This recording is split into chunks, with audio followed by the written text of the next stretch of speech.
right, Cyril, we've got a pretty difficult session coming up here. So this is something I just want to warn our listeners as we hit episode 12 here. Episode 12. We're going to get into some pretty heavy stuff, and I'd love to introduce our guest, Brandon Arriata, who has an incredible warrior journey to share with us. So, Brandon, why don't you go ahead and introduce yourself and give us a little background on you and kind of jump right into it. Yeah, thanks for having me. I appreciate it. Anything my journey can do to try and help somebody else, it's well worth it. But my name is Brandon Arriata, and I grew up here in Hilton Head, South Carolina. Went K through 12 here. My family from a different culture. They're from Argentina. My sisters were born in Argentina. I was an accident here later. And a surprise. As some of, yes, yeah. I think it was more accident than surprise.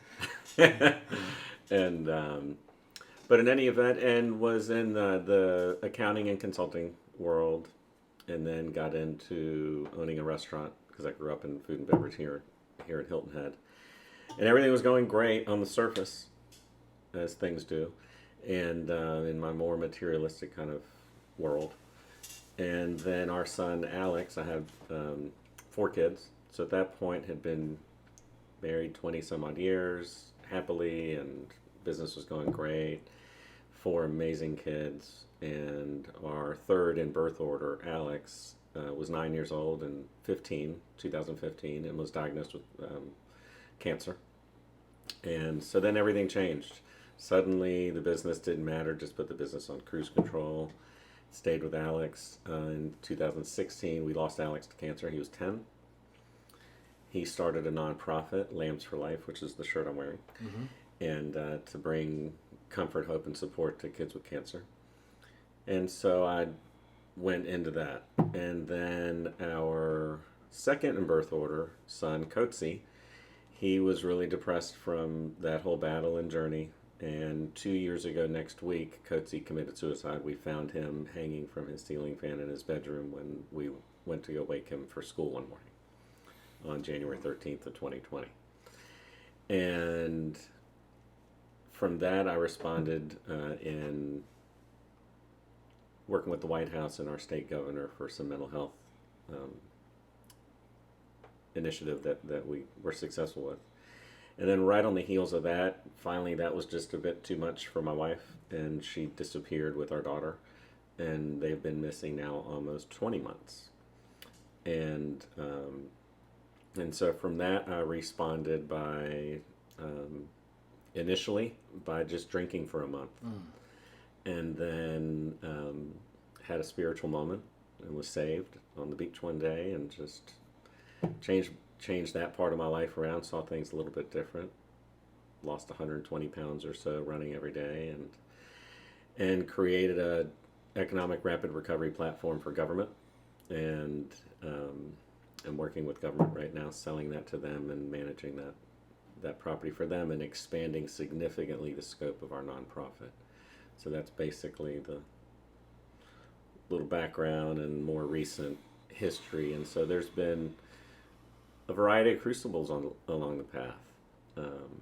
And so my philosophy is just, it's really simple, that I try and convey to people, and that's that you don't control people or events in your life. You do control your response and how it shapes you. And so I've tried to really focus on that in order to channel what can be very powerful emotions, very dynamic emotions, and try and channel them equally powerfully, but into positive change, as opposed to letting it get you to where it has gotten me a few times. And then it's a matter of acknowledging that and turning it around and using that incredible energy that is there, but instead of against you, for you and with you and for others. And I think you are such an incredible living testament, Brandon. I'm so excited you're willing to be vulnerable and share this story with the guests. I first met you about a year ago, and there's people you meet in life that have a negative energy, and they walk into a room, and before they say anything, they suck all the energy out of the room because they've just got that negative look on their face and everything. And then there's people that walk in the room, and just by their mere presence, everybody gets happy. That's Brandon. The first time I met Brandon, he lit up the entire room worked the crowd like he'd known everybody forever, treated me like a brother within 5 minutes of meeting him, had no idea what this man was going through. And I'm like, if a guy like Brandon that has gone through what, I don't care how much of a warrior you are, what he's gone through is more difficult than anything I've ever heard in the military or out of the military. And to still be able to have that energy and that beauty that you possess and share with so many people around you, you're an incredible person. But I just can't imagine, and that's what we'd love to talk to today, is how you're able to take all that adversity, go through your crucible, transform and change, and create such a positive force for other people, not just through your charity, but just simply through your presence. Your presence is a gift to everybody that gets a chance to meet you. I've been tremendously blessed with the ability to do that, and I really have been because you know, there's a stark contrast that I've experienced. You know, I've been there at that moment where you just want to give up. You know, you're done fighting. You're tired. You know, it's so draining, and you don't see the end point. But I think what fuels so much of it is to the perseverance factor is faith, God. I mean, that was absolutely the reason I'm alive right now. You know, I, by many standards, shouldn't even be alive just from knowing the dark places I had gotten to not that long ago. And then in terms of, you know, being able to be positive or seemingly positive all the time, I think that a lot of that I try and people ask me all the time. And so what I've kind of come to is I have all this incredibly powerful love that I just can't deliver to my kids here. And so I just try and deliver it to others. And you can either do that or you can become embittered and angry and have it turn against you, and these people you love are gone, and it's absolutely not what they would have wanted that love to be transformed into. You know, if anything, transform it into more love. And then at the same time, you can inspire other people and help other people in their situation. And then, you know, people will say, "Oh, how selfless," or something like that. It's really, so many times it's really not. It's a little bit selfish even in that it helps me. Yeah, I was running the other day, just 3-4 days ago on at Jarvis Park, and I was running, and there's this woman and her daughter's probably 9 or 10 years old, and they were walking in the opposite direction. So as I would lap them each time, I'm looking at them, and I was running really fast. I was probably going 8, 9, 10 miles an hour, and just running and just kept running, and every time I would pass them, the little girl would light up and smile, and she'd wave at me, and I'd wave back at her, and then finally at the 4th time I lapped them, she was waving me down, so I took my earbuds out and stopped and talked to her, and she's just like, "My gosh, you run so fast and you don't stop. I've been watching you the whole play. You never stop." I was like, "Well, I stopped over there and changed the music for a minute, but yeah, pretty much I just run." And so we just start chatting. I don't chat with people when I'm running. I don't just stop and, "Hey, how are you?" that sort of stuff. And I'm not running to lose weight. I'm running for my head. It's an incredible gift from God that running, what it can do for you and bring you clarity and focus. And if you're feeling funky, it just kind of washes it away. You know, you kind of rise above it, and you can almost look down on it and get a different perspective as you're running. And so I was sharing a little bit of that with them. I didn't share my whole story of grief or anything. And then, but I sensed this moment, and they sensed a moment, and so then they shared with me. They were walking because they were depressed, and they heard that walking can help with depression because that little girl's dad, that woman's husband, had just died from cancer. And so we talked, and so I stopped and tried to counsel them. I counsel people all the time on grief, just because all I basically try and do is, and what I did with these people was to say, you can get here, this place where I'm at, and to better places, and you can get to a better place than where you're at, and I'm living proof of it. And this is what I did that helped me, this is what I did that really didn't help me. But I don't try and tell them, do this, don't do that. Because what if you say, don't do this, but they're doing it? Now, in kind of a way, you've gone and judged that person. And you've judged and said, you're doing the wrong thing, you're doing bad. And like, that's what they need to hear. So it's just, that's my basic format. I'm on my, next week I meet with a family that their son committed suicide a year ago in 2 weeks. And he was 15 years old here on the island, and that'll be my 10th or 11th family. There's a lot of children that have died on this tiny little island just in the last year. But it silences people. It's so devastating, and the dynamics are so complex, and it destroys. It's like a tornado inside the house all the time. And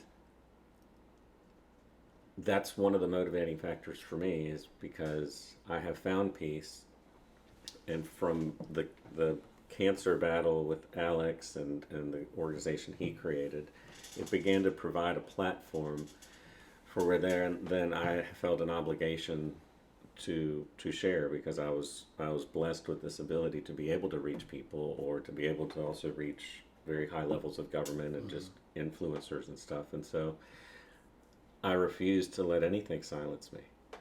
And I've been temporarily silenced a few times, but it's really important to me. And it's the whole reason I'm here, is that I'm willing to answer any and all questions, in the hopes that if it helps one listener, and then it's well worth it. It truly is. And it's one of the reasons I'm still alive, is because that's my compelling sort of obligation and responsibility with being here. It can't just be about me. Oh, I feel great, now I'm going to go enjoy my life. Well, help others get there, because there's a lot of people suffering out there. And whether it's vets and all the trauma that is misunderstood and lack of resources to even deal with it, in the world itself, all those kind of issues that happen to normal people through whatever it is. Like with a kid, it could be that their parents are getting divorced, because it's hard you can't compare pain. Pain is relative. So people tell me all the time, they'll start sharing with me, but then they stop, because then in their head they realize, oh, your pain is so much worse. I can't even begin to. And so if it's one of those things. If I had a nickel for every time I heard, I can't imagine, or your pain is so much worse, or mine can't compare. And so the first thing I just tell people, you don't need to compare. So if you stepping on a nail is the most pain you've ever experienced in your life, and it's unimaginable to you, then it's relative. I didn't know this other pain until I experienced it. And people don't realize just how strong you can be. So it's not that I'm strong. I think everybody's strong, and just everyone hasn't been tested. It's the same, just like in your book, talking about how when you go exercise, just the science of it, you're pushing yourself, you're breaking yourself down to make yourself stronger. And so you don't know until you've been pushed. And it goes back to the whole thing of, you can't control whatever pushed you, but you really can. You can control how you respond to that. And most importantly, you can control how that forever shapes you, and what you learn and take away from it, how you live your life afterwards. Wow. Brandon, I have like 30 questions here. I'm not going to ask 30 questions, Zach. 30 questions here.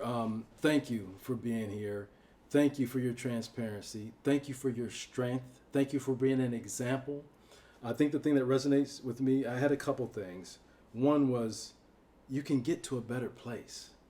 And when we keep it simple, and that is one of the Marine Corps' fundamental pieces, is keep it simple, stupid, kiss. It makes a whole lot of sense. You can get to a better place, because with suicide, no one has an answer. If we had an answer, it wouldn't be happening as much. No one has an answer. But as a leader, entrepreneur, business, military, I think we owe it to those we lead to investigate anything out there that can make a difference, even if it's for one person. And the other thing I wrote down is that you don't need to compare. I guess as fleshy humans, that is our knee jerk or blink response, is to immediately compare. No, just we have two eyes, 2 ears, and one mouth. just watch and listen more than we talk sometimes, and sometimes it's that simple. But I can't applaud you enough for sitting here and unpacking what is extremely heavy, extremely complex and complicated, and hard to talk about.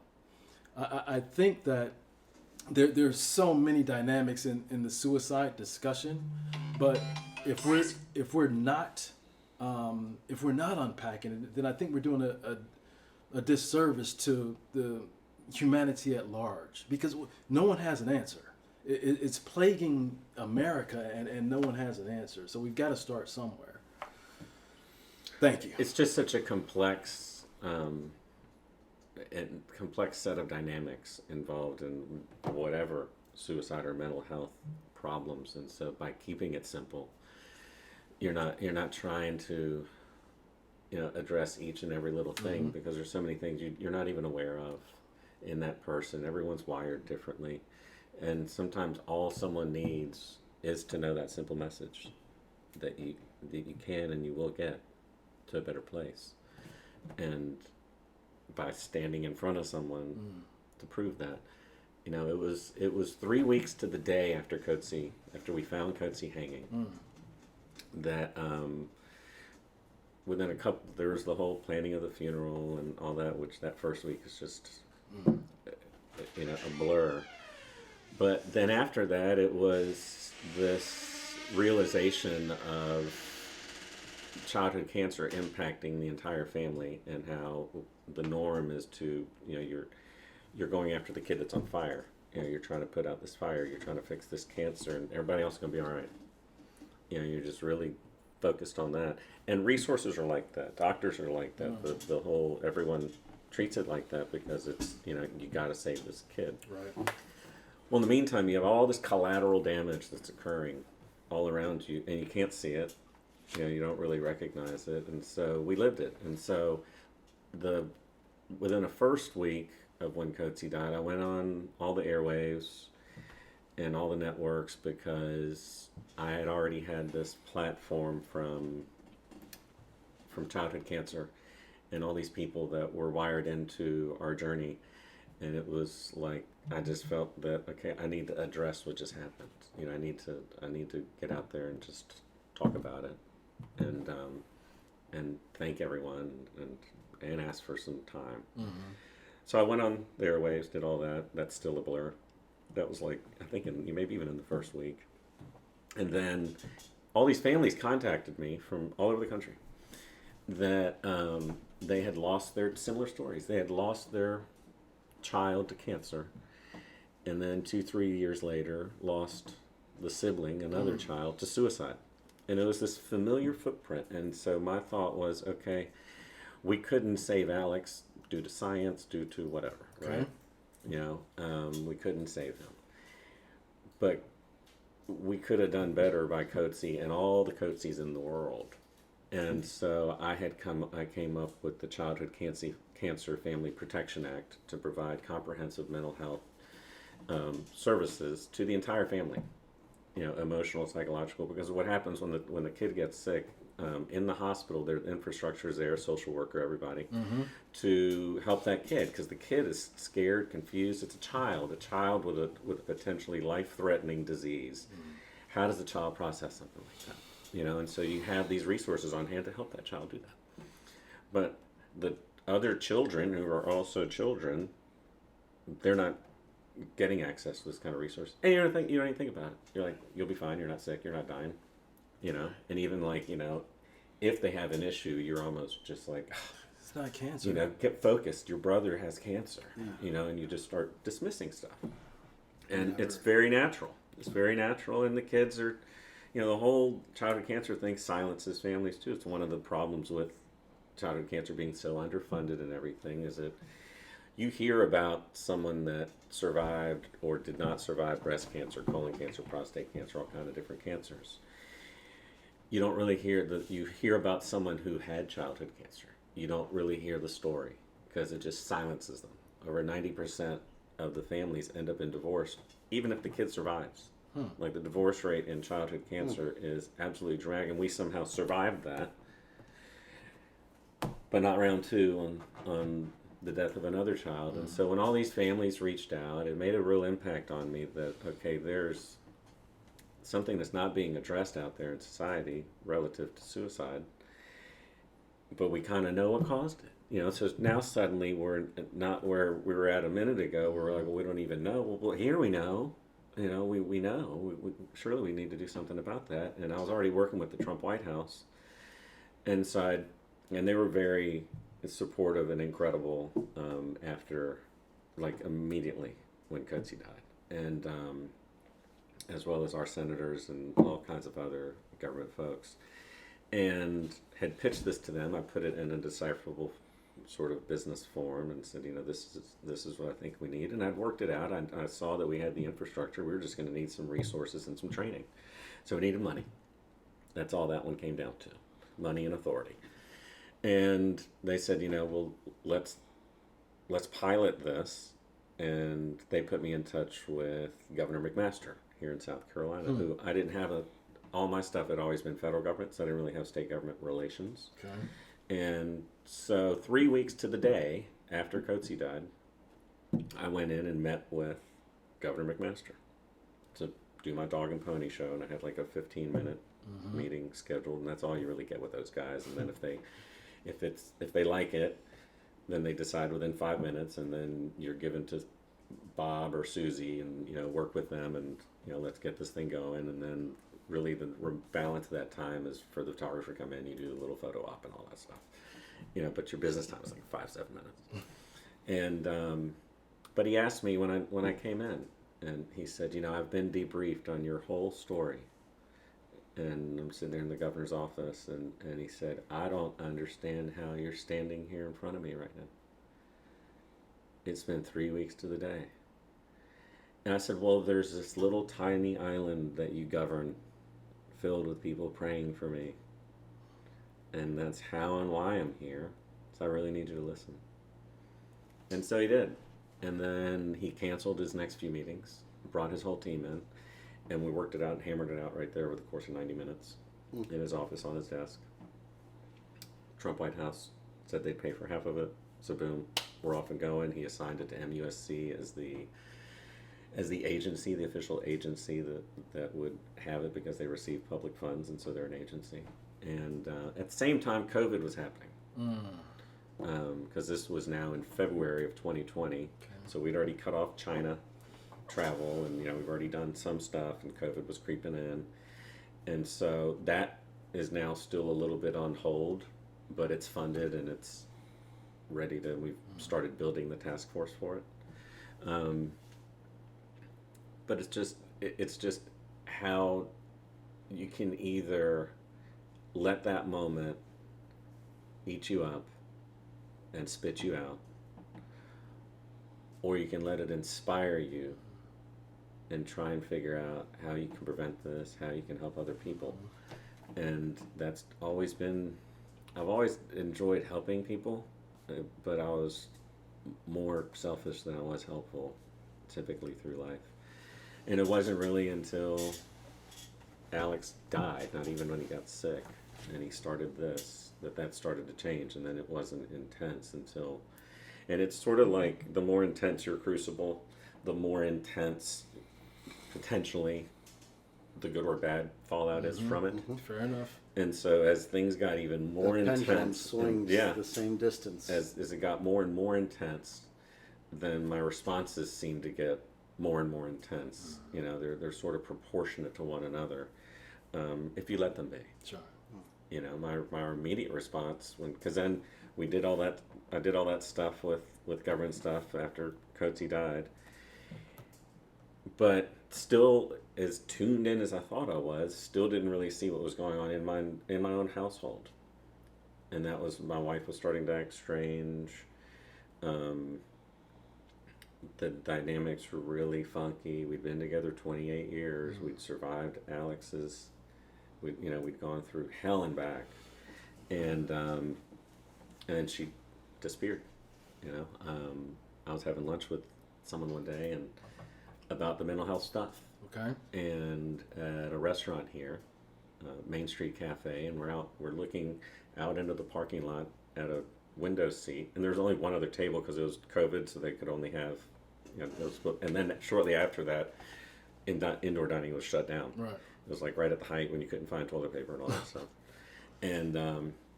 And so I'm sitting here talking to a guy from the church about it, and I look out, and there's policemen on foot everywhere, and they're all looking at their phones. And I was like, hey, it looks like there's like a manhunt or something going on.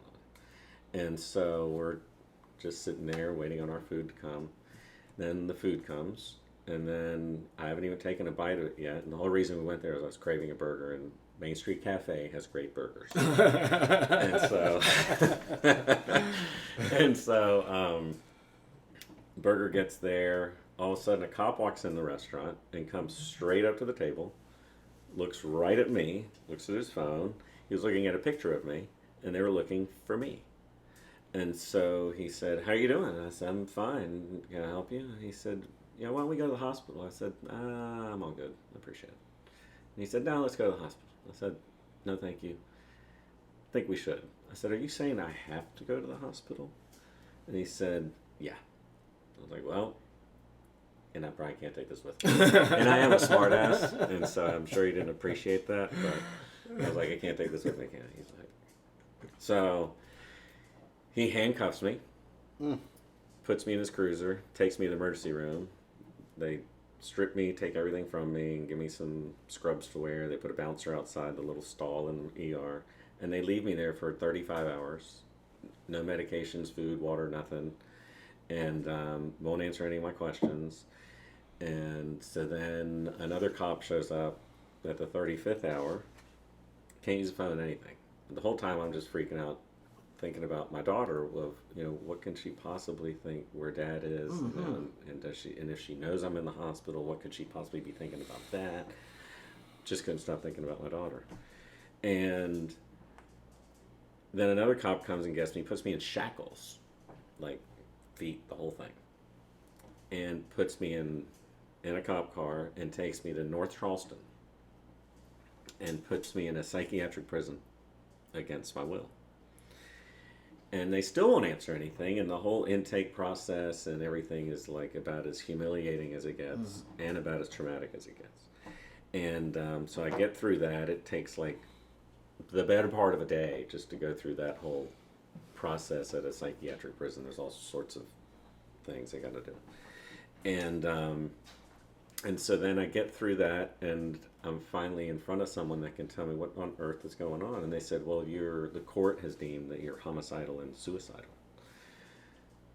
And so, what?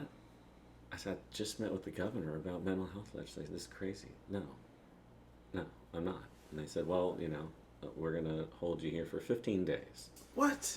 The whole 72-hour thing, hold that people talk about, that's the first hospital, has 72 hours to hold you and find somewhere to send you. And then the other hospital can pretty much keep you as long as they want. And so they had determined I needed to be there 15 days. And I said, I don't think so. And so then I'm called, they let me use a phone. It was a little prison phone with like a little metal cord against the cinder block wall. I'm calling my wife off the hook. She's not answering. I'm thinking, all right, what the hell's going on? I've been now missing for 2.5 days. She's not answering the phone. COVID's going on. She's not anywhere. Why isn't she answering the phone? Meanwhile, I don't have my phone, so I can't look up phone numbers. And in this new age of smartphones, you don't know anybody's phone number. That's right. I used to remember everyone's number. I had like this crazy memorization thing for phone numbers. And then once it was smartphone, I was like, no, don't need that super ability anymore. And so then we go. So then I all of a sudden, it was like the Lord put a phone number in my head, and it was the governor's chief of staff's phone number. And I hadn't even called it that many times. How I would remember that phone number was beyond me. And then he put another phone number in my head, which was our then Congressman, Joe Cunningham, was our congressman then.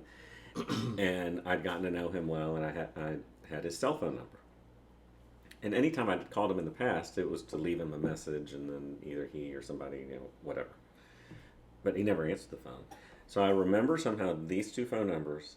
I called both those two phone numbers, and both those guys answered their phone, of which neither of them ever do. And, hey, how you doing? I said, I'm horrible. I'm in a loony bin. You got to get me out of here. And so then it took them 2 more days to get me up.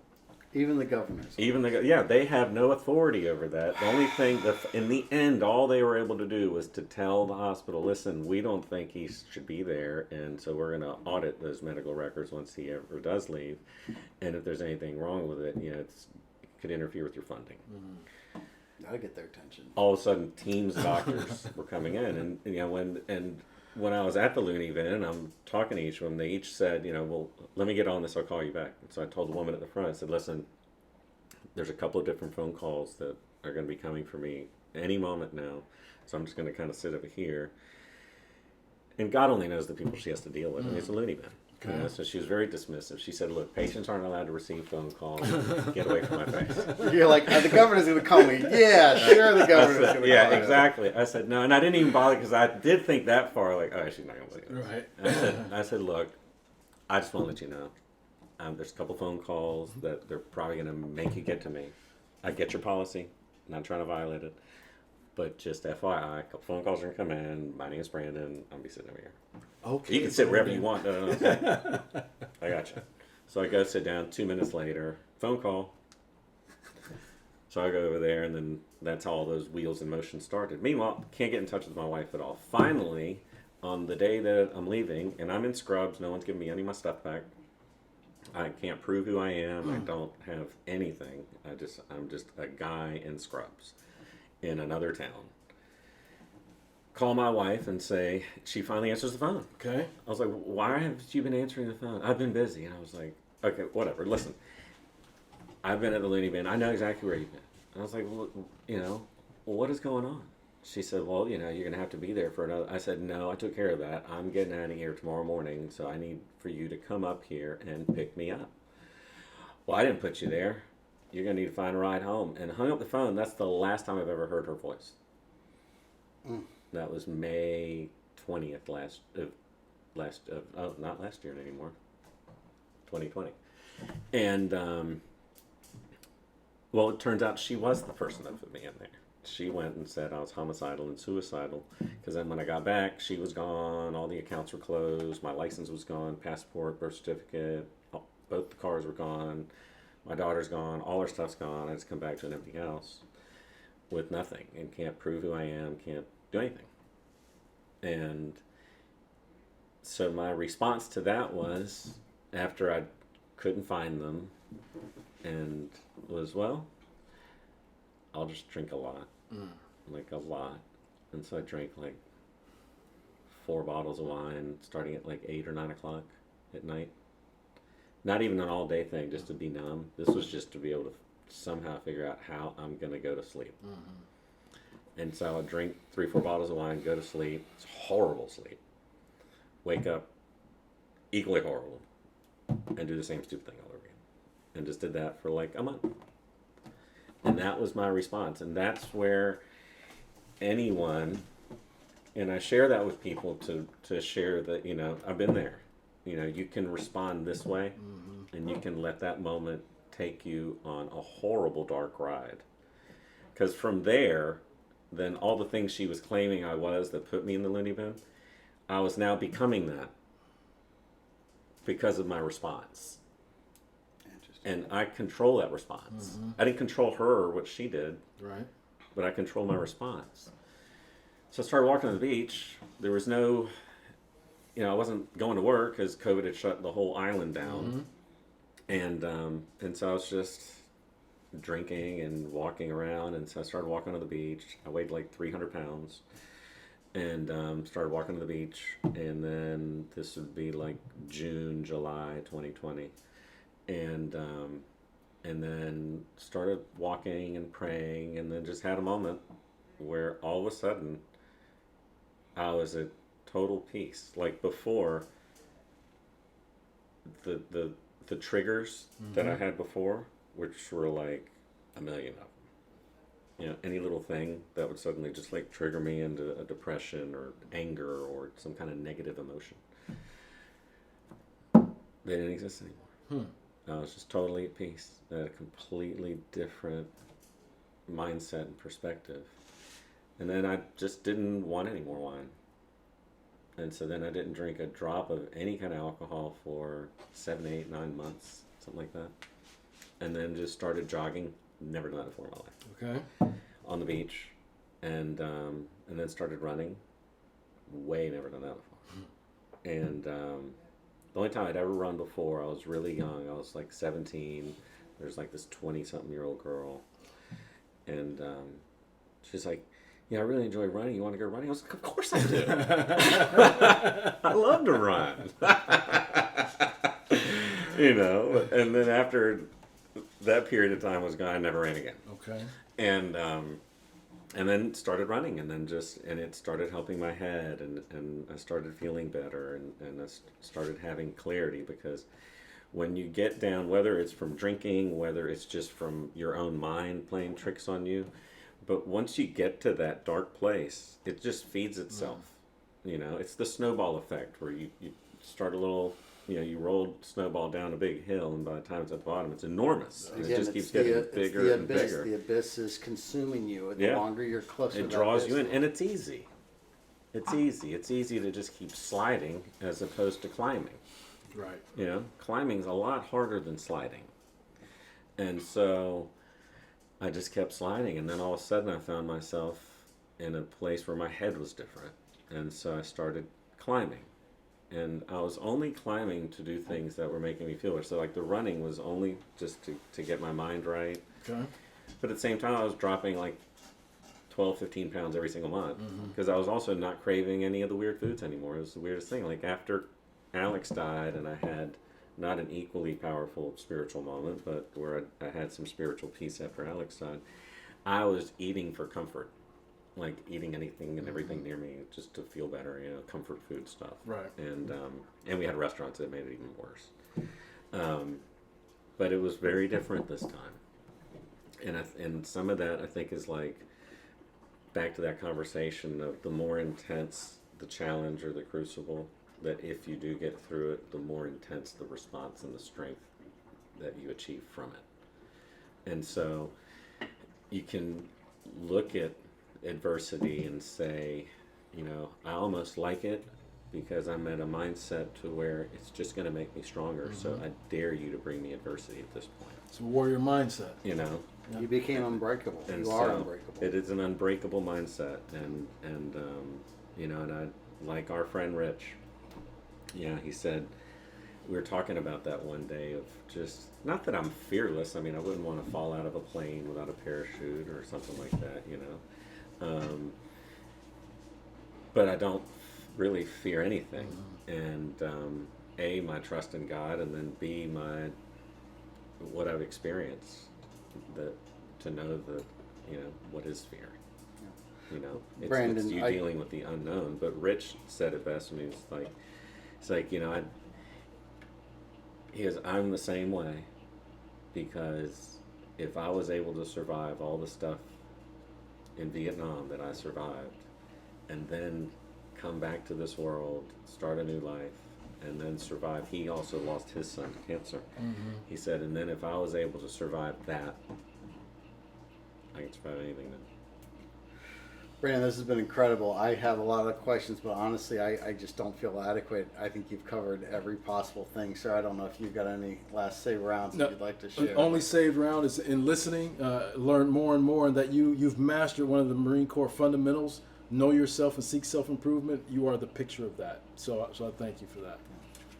Well, as we come to the end of our cast, we honor one of our former veterans that has passed, and Ricco's going to share with you who we're going to dedicate this episode to. And today we will dedicate it to Margaret A. Brewer, 82 years old, a retired brigadier general who was the first woman to hold the rank of general in the Marine Corps, and who led Marine Corps Public Affairs Division late in her career.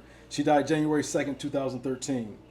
General Brewer joined the Marine Corps in 1952 and held a variety of roles in officer recruiting and training, personnel management, and public affairs before she was appointed a brigadier general in 1978. As a colonel, she had been director of women in the Marine Corps since 73, but her position was eliminated in 77 as women were integrated more fully into the Marine Corps.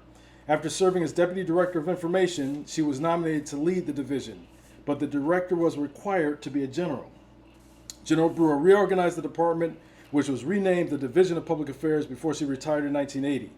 Because the Marine Corps did not allow women to be generals at the time, General Brewer received her star by special appointment from President Jimmy Carter and approval of both houses of Congress. She was a board member of the Marine Corps Heritage Foundation late in her retirement, and she spearheaded the development of the National Museum of the Marine Corps. All right. Well, we'll finish today's episode as we always do. Semper Semper Fidelis. Fidelis.